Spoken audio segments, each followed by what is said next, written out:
تو اب میرے بھائیو انجینئر محمد علی مرزا کے بارے میں جب یہ بات بنی کہ انہوں نے عیسائیوں کے ریفرنس سے یہ الفاظ نقل کیے گستاخانہ نبی صلی اللہ علیہ وسلم کی شان کے بارے میں عیسائیوں کے ریفرنس سے، تو جلالی ڈاکٹر اشرف جلالی صاحب نے تو کہا کہ یہ گستاخانہ الفاظ ہیں تو ہم یہ ہرگز قبول نہیں کریں گے، اور دوسرا یہ کہ عیسائی کہتے ہیں یہ ہماری کتابوں میں موجود ہی نہیں ہے، تو لہٰذا اس کے اوپر 295C کٹنی چاہیے، ٹھیک ہے۔ اور باقی اتنے علماء کرام اتنے انہوں نے انجینئر محمد علی مرزا کے حق میں فتوے دیے کہ دیکھو یہ کسی کے گستاخانہ الفاظ نقل کرنے سے انسان گستاخی کا مرتکب نہیں ہوتا، نقل کفر نہ باشد۔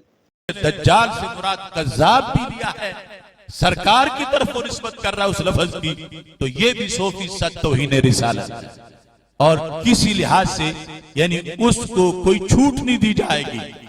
یہ لفظ اگر وہ یہ تعویل کرتا ہے تو پھر ہمارا تو یہ 295C جو قانون ہے ہمارے ملک کا، شریعت تو شریعت ہے، اس قانون میں ہے کہ اگر کوئی کرسچن بھی یہ لفظ بولے گا سرکار کے بارے میں تو اس کو سزائے موت دی جائے۔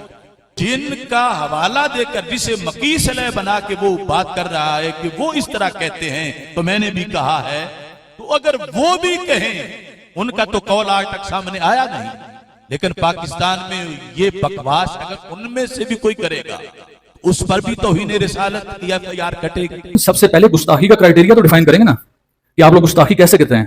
اگر کوئی شخص کسی کے الفاظ جو ادا کرتے ہیں وہ اٹھا کے آپ کے سامنے رکھے کہ فلاں شخص ایسے کہتے ہیں، تو کیا آپ کہیں گے یہ جس شخص نے بیان کیا یہ گستاخی کر رہا ہے؟ ایسے تو نہیں ہو سکتا۔ آپ گستاخی کا فتویٰ اور مزے کی بات آپ کو بتاؤں کہ گستاخی کا فتویٰ محمد علی مرزا پہ لگا رہا کون ہے کہ جو خود گستاخ سیدہ کائنات ہے، جس نے بی بی پاک سلام اللہ علیہ کی شان میں صریحاً گستاخی کی۔ پورے پاکستان کے علماء نے، اس کے اپنے مکتب کے علماء نے اسے کہا کہ اب ہم تجھے تنبیہ کرتے ہیں سدھر جا، اور تو یہ جو گستاخی والے الفاظ ہیں واپس لے۔ تو بھئی ایک گستاخ شخص کسی دوسرے شخص کے اوپر گستاخی کا فتویٰ کیسے دے گا؟ پہلے وہ خود تو معافی مانگے، اپنے اوپر لگا داغ تو دھوئے، اس نے داغ دھویا نہیں اور آگے اس کے اوپر گستاخی کا فتویٰ دینے کے لیے۔ مثال کے طور پر انجینئر نے جو الفاظ استعمال کیے نا عیسائیوں کی طرف نسبت کی، آپ جامعۃ الرشید میں فتویٰ بھیجیں، آپ بنوری ٹاؤن میں فتویٰ بھیجیں، آپ بنوریا میں بھیجیں، آپ دارالعلوم کرنگی میں بھیجیں، جامعہ فاروقیہ میں، یا بریلویوں کے کسی بڑے معتبر ادارے میں، کوئی بھی اس پہ گستاخی کا حکم نہیں لگائے گا۔ سمجھ میں آ رہی ہے بات؟ کوئی بھی معتبر دینی ادارہ اس بیس پہ نہیں کہے گا کہ اس نے گستاخی کی ہے، کسی اور بیس پہ کہہ دے کوئی اور بات۔ تو اس لیے اگر آپ نے 295C کا پرچہ کرانا ہے تو یہ پرچہ نہیں بنتا، اس پہ نہیں بنتا پرچہ۔ انجینئر محمد علی مرزا کے حق میں فتوے آئے ہیں۔ جامعہ بنوریا ٹاؤن کراچی کا انجینئر محمد علی مرزا کے حق میں فتویٰ آیا ہے۔ اسلامی فقہ کونسل UK کی طرف سے انجینئر محمد علی مرزا کے حق میں فتویٰ آیا ہے۔ محمد حسن الیاس صاحب کی جانب سے انجینئر محمد علی مرزا کے حق میں فتویٰ آیا ہے۔ علامہ جاوید احمد غامدی صاحب، نامور سکالر، نامور مذہبی سکالر علامہ جاوید احمد غامدی صاحب کا انجینئر محمد علی مرزا کے حق میں فتویٰ آیا ہے۔ اور دارالفتح ساؤتھ افریقہ کا فتویٰ آیا ہے انجینئر محمد علی مرزا کے حق میں۔ علامہ سید حافظ حیدر نقوی کا فتویٰ آیا ہے انجینئر محمد علی مرزا کے حق میں۔ جامعہ مدرسہ عثمانیہ کا فتویٰ آیا انجینئر محمد علی مرزا کے حق میں، اور مدرسہ عثمانیہ صوت القرآن کا فتویٰ آیا انجینئر محمد علی مرزا کے حق میں۔ آپ یہ فتوے ساتھ ونڈو میں دیکھ سکتے ہیں، اور سارے فتووں کا لب لباب یہ ہے، خلاصہ یہ ہے، سمری یہ ہے کہ انجینئر محمد علی مرزا پر 295C لاگو نہیں ہوتی۔ اگر کوئی بندہ کسی بات کو کوٹ کرتا ہے، حوالہ دیتا ہے، تو اس پر توہین کا مقدمہ درج نہیں ہوتا۔ وہ جیسے ایک مشہور فقرہ ہے نا، نقل کفر نہ باشد، کفر کو نقل کرنا کفر نہیں کہلاتا۔ اور اگر ہوتا ہے تو پھر میں نے جو آپ بھی خود لے رہے ہو وہی الفاظ گستاخانہ، اور میں نے اتنے مولویوں کے ویڈیو کلپ میں آپ کو گستاخانہ الفاظ بتائے ہیں، ان کو بھی سارے 295C کے تحت اندر کرواؤ، ٹھیک ہے۔ تو پھر جب ان کی اپنی باری آتی ہے نا، ان علماء کی اپنے فرقے کی اپنی باری آتی ہیں، تو پھر کہتے ہیں نہیں یہ ہماری فقہ کتابوں میں لکھا ہوا ہے، فقہ حنفی کتابوں میں لکھا ہوا ہے کہ اگر کوئی بندہ ایک ایسی بات کرے جس میں 99% گستاخی نکلتی ہوں، اور ایک یعنی کہ 99% گستاخی کفر نکلتا ہو، اور ایک اس کا پہلو اس بات کا ایمان کا اور حالت ایمان کا نکلتا ہو، اور آپ نے 99% جو اس کی باتیں ہیں گستاخی ہیں اس کو چھوڑ کر جو ایک ایمان کا پہلو ہے اس کو قبول کرنا ہے، اس کے بارے میں حسن ظن رکھنا ہے، ٹھیک ہے۔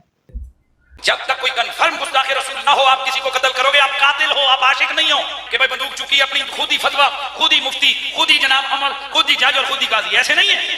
مطلب تم کہاں سے آ گئے جنہیں نماز نہیں آتی اور تم یہ فتوے دو کہ کون گستاخ رسول ہے اور کون گستاخ رسول نہیں ہے؟ یہ مذاق ہے کیا؟ خبردار خبردار، آگاہ رہو. جس طرح توہین رسالت کے حوالے سے معاملہ خطرناک ہے، اس طرح انسانی جان کے حوالے سے بھی معاملہ بڑا خطرناک ہے. 100 وجوہات کفر ہوں کسی بندے کی، تعویل میں ایک وجہ اس کی ایمان والی آ جائے اسے مومن کنسیڈر کیا جاتا ہے. 100 وجوہات کفر ہوں کسی بندے کی، تعویل میں ایک وجہ اس کی ایمان والی آ جائے اسے مومن کنسیڈر کیا جاتا ہے. 100 وجوہات کفر ہوں کسی بندے کی، تعویل میں ایک وجہ اس کی ایمان والی آ جائے اسے مومن کنسیڈر کیا جاتا ہے. یہ آپ کہاں ہیں؟ آپ کو کیا پتا عام عوام کو کہ کیا چیز توہین پر منطبق ہوتی ہے اور کیا چیز جو ہے نا نہیں ہوتی.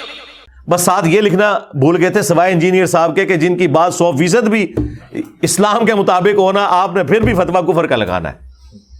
تو دیکھ لیں آپ اپنی جب ان مولویوں کو باری آئے پھر تو کہتے ہیں جی ہاں جی یہ اپنا اس کی نیت ایسی نہیں تھی، ایسے تھا ایسے تھا. اپنے فرقے کا ہو، اگر بریلویوں کا کوئی گستاخی کرے گا، باقی دیوبندی اہل حدیث شیعہ کہیں گے کہ یہ تو گستاخ ہے، اس نے یہ الفاظ بولے ہیں. بریلوی کہیں گے نہیں جی اس کی نیت ایسی نہیں تھی، وہ زبان لٹرا گئی ایسے ایسے. باقی سارے فرقوں والے بھی اس طرح جب کوئی فرقے کا کوئی بندہ گستاخی کرے گا تو کہیں گے جی کہ جی اس کی زبان لٹرا گئی ہے، اس کی مقصد یہ نہیں تھا یہ نہیں تھا. باقی فرقے والے مخالفت کریں گے. خواستہ گستاخی کرتا ہے، بعد میں اس کو ندامت ہوتی ہے تو وہ توبہ کرے، اللہ معاف کر دے گا. لیکن چونکہ گورنمنٹ نے ایک لا بنایا ہے کہ ایسا نہ ہو کہ لوگ پیغمبروں کی گستاخیاں کرتے رہیں اور بعد میں جب پکڑے جائیں تو کہتے ہیں ہم نے توبہ کر لی. تو ایسا نہ ہو، کیونکہ ہمیں تو نہیں پتا دل سے کی ہے اوپر اوپر سے کی ہے. تو اس لیے جو گورنمنٹ لا ہے وہ یہی ہے کہ اگر کوئی شخص کھلے لفظوں میں پیغمبر صلی اللہ علیہ وسلم کی گستاخی کرے گا تو وہ توبہ اگر کرتا ہے تو اللہ تو دل کے حالات جانتا ہے، لیکن گورنمنٹ پھر پابند ہوگی کہ اس کو سزا دے تاکہ یہ گستاخیوں کا دروازہ بند ہو جائے. آپ کا معاملہ دنیا جانتی ہے، آپ کا معاملہ مسلمان جانتے ہیں. انجینئر مرزا کو آپ اپنے طرح نہ سمجھیے کہ لوگ ایسے لگوائے دیتے ہیں. آپ کا معاملہ اور ہے، اس کا معاملہ اور ہے. ایک طرف علم سے اندھا گورا ہے اور ایک طرف ایک عالم دین اور مفتی دین ہے. یوں برابر نہیں ہو سکتے. قرآن کریم نے دن اور رات کو برابر نہیں کہا. قرآن کریم نے ماننے اور ٹھکرانے والے کو برابر نہیں کہا. مولانا آپ کا معاملہ کچھ اور تھا، یوں نہ کہیں تو اس وقت آپ کے خلاف جنہوں نے کیا آپ ادھر بھی کر رہے ہیں تو ہر بندے پہ گستاخی لگے گی. مولانا آپ کی نیت صحیح ہوگی، آپ نے صحیح نیت سے بات کی ہوگی، پر اس وقت آپ کو یہ بات نہیں کرنی چاہیے. یہ اپنے حلقہ عوام سے تو آپ مشورہ کر لیں کہ آپ اس وقت کس کے حق میں یہ بات کر رہے ہیں. آپ کا یہ بات کرنا اگرچہ نیت ٹھیک ہو کس طرف جائے گی وہ سب ایسی بات نہ سمجھیں. میں ایک جملہ آپ کی سمجھ اور خود یہ اپنی کتابوں سے نکال کر لائیں گے جی ایک بندہ جو ہے نا وہ اگر ایک ایسی بات کرے جس میں 99% کفر نکلتا ہو اور گستاخی نکلتی ہو، ایک اس کی بات جو نا ایمان والی نکلتی ہو، آپ 99 باتیں کینسل کر کے ایک جو ایمان والی صفت ہے وہ آپ نے اپنا لینی ہے. اور یہ بات درست ہے جو یہ اسٹیٹمنٹ نے فقہ حنفی کیا نا، اگر ایک بندے کی باتوں سے 99 باتیں کفر کی اور گستاخی نکلتی ہوں، ایک اس کی بات ایمان والی نکلتی ہے اور اس نے آپ نے ایمان والی بات قبول کرنی ہے، 99 باتیں چھوڑ دینی ہے، یہ بات ٹھیک ہے. یہ صحیح بخاری میں آپ کو میں اس کا ریفرنس دے دیتا ہوں 4269، اس کا نمبر 4269 کہ اسامہ بن زید جو نبی صلی اللہ علیہ وسلم کے منہ بولے بیٹھے تھے، وہ جنگ کے لیے گئے. تو دوران جنگ جو ہے نا وہ کافروں کے ساتھ جنگ تھی، اسلام کی جنگ ہو رہی تھی. دوران جنگ ایک کافر جو تھا نا وہ اسامہ بن زید کی لپیٹ میں آ گیا. جب لپیٹ میں آ گیا تو اسامہ بن زید کو قتل کرنے لگے. اس نے کلمہ پڑھ دیا لا الہ الا اللہ محمد رسول اللہ، مسلمان ہو گیا، کلمہ پڑھ لیا. اسامہ بن زید نے اس کو قتل کر دیا کہ اس نے جان بچانے کے لیے کلمہ پڑھا ہے، ورنہ پہلے تو یہ ہمارے مسلمان بھائیوں کو قتل کر رہا تھا. اب جب اس کی باری آ گئی اس کو پتہ چل گیا میں نہیں بچوں گا، اس نے کلمہ پڑھ لیا تو اس نے جان بچانے کے لیے کلمہ پڑھا ہے. اسامہ بن زید نے اس کو قتل کر دیا. جب نبی صلی اللہ علیہ وسلم کی خدمت میں گئے تو نبی صلی اللہ علیہ وسلم کو یہ واقعہ بتایا گیا کہ اسامہ بن زید ایک کافر تھا، وہ مسلمان کو قتل کر رہا تھا. تو وہ اس کافر اسامہ بن زید کے لپیٹ میں آ گیا. اسامہ بن زید نے اس کو قتل کرنے لگا. اسامہ بن زید اس نے کلمہ پڑھ دیا تو کلمہ پڑھ لینے کے باوجود اسامہ بن زید نے اس کو قتل کر دیا. تو جب یہ بات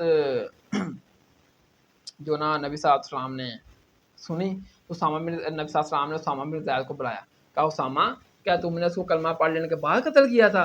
تو اسامہ بن زید خاموش. تو پھر نبی صلی اللہ علیہ وسلم نے فرمایا کیا اسامہ کیا تم نے اس کو کلمہ پڑھ لینے کے بعد قتل کیا تھا؟ اسامہ بن زید پھر خاموش. پھر نبی صلی اللہ علیہ وسلم نے فرمایا کہ اسامہ کیا تو نے اس کو کلمہ پڑھ لینے کے بعد قتل کیا تھا؟ تو اسامہ بن زید کہتے ہیں کہ نبی صلی اللہ علیہ وسلم نے مجھے اتنی ڈانٹ پلائی اس بات کے اوپر کہ تو نے اسے کلمہ پڑھ لینے کے بعد قتل کیا تھا کہ میرے دل میں یہ خواہش پیدا ہوئی کاش میں آج ہی کلمہ پڑھ کے مسلمان ہوا ہوتا، ایک ایسے مسلمان کا قتل میرے ہاتھوں نہ ہوتا جس نے کلمہ پڑھ لیا تھا.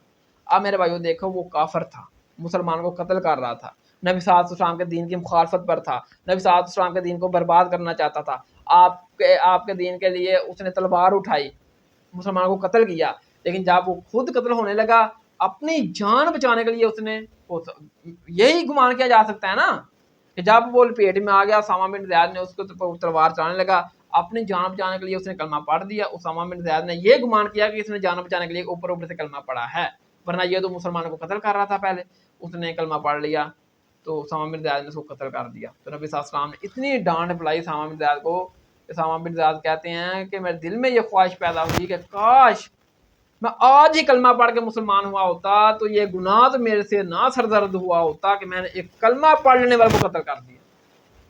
تو یہ بات جو ہے نا ان فقہ حنفی والوں کی کہ ایک شخص کی جو بات ہے اس میں اگر 99 پہلو گستاخی کے کفر کے نکلتے ہوں, ایک پہلو ایمان کا نکلتا ہو, تو آپ نے ایک پہلو جو ایمان کا ہے وہی لینا ہے, باقی 99 چھوڑ دینے ہیں, اس کے بارے میں حسن ظن رکھنا ہے. یہ حدیث بھی ہے کہ اب وہ بندہ جو تھا نا وہ 99% تو وہ 100% لڑنے آیا مسلمانوں کے خلاف, نبی صلی اللہ علیہ وسلم کے خلاف قتل کر رہا ہے مسلمانوں کو, ٹھیک ہے نا. وہ اینڈ کے اوپر جو نا وہ بالکل 0 پوائنٹ کے اوپر اس نے کلمہ پڑھ لیا. تو نبی صلی اللہ علیہ وسلم نے کہا کہ اس 0 پوائنٹ کے اوپر بھی اس کا کلمہ تمہیں اس کا احترام کرنا چاہیے تھا, اسے قتل نہیں کرنا چاہیے تھا, ٹھیک ہے. تو لیکن بہرحال یہ میرے بھائیوں ان کے فتوے ہوتے ہیں, پھر اپنے لیے ہوتے ہیں, یہاں تو پھر ساروں کے لیے ہونا یار, بریلوی دیوبندی شیعہ اہل حدیث, ٹھیک ہے, ان ساروں کے لیے ہونے چاہیے فتوے. لیکن جب ان کا اپنے فرقے کا گستاخی کرے گا تو کہیں گے دیکھیں جی اگر ایک بندہ اس کی باتوں سے 99% باتیں جو ہے نا وہ کفر کی نکلتی ہوں, ایک ایمان کی نکلتی ہو, آپ نے ایمان والی لینی ہے, باقی سبھی چھوڑ دینی ہے. لیکن یہی اگر معاملہ کوئی مخالف فرقے کا کر لے یا انجینئر محمد علی مرزا کر لے تو پھر کہتے ہیں نہیں جی اس کو تو لٹکانا چاہیے, اس کو سزائے موت دینی چاہیے, اس کے چھوٹے چھوٹے ٹکڑے کرنے چاہیے, ایسے ایسے ایسے. میرے بھائیو انصاف کے ساتھ پھر کام لو, ٹھیک ہے. تو یہ انجینئر محمد علی مرزا کے اوپر جو 295C بنا, جس بنیاد کے اوپر بنا کہ وہ صحیح کہتے ہیں ہماری کتابوں میں یہ گستاخانہ الفاظ موجود نہیں ہیں, تو میں نے ان کی کتابوں کے ریفرنس بھی بتا دیے, ان کی علماء کے مناظرے بھی بتا دیے کہ وہ بولتے بھی ہیں, ان کتابوں میں موجود ہیں. اور بعض علماء جو کہتے تھے کہ جی گستاخی نقل کرنے سے بھی کفر گستاخی ہو جاتی ہے, ٹھیک ہے, تو پھر ان کی بھی میں نے باتیں بتا دی, ان مولوی کی کلپ بتا دیے, پھر وہ بھی سارے گستاخ ہوئے, ٹھیک ہے نا. تو اللہ تعالیٰ سے دعا کہ جو حق بات میں نے کہے ہمارے دلوں میں راسخ فرمائے, اور جذبات میں اگر کوئی ایسے الفاظ میری زبان سے نکل گئے ہیں مجھے معاف فرمائے.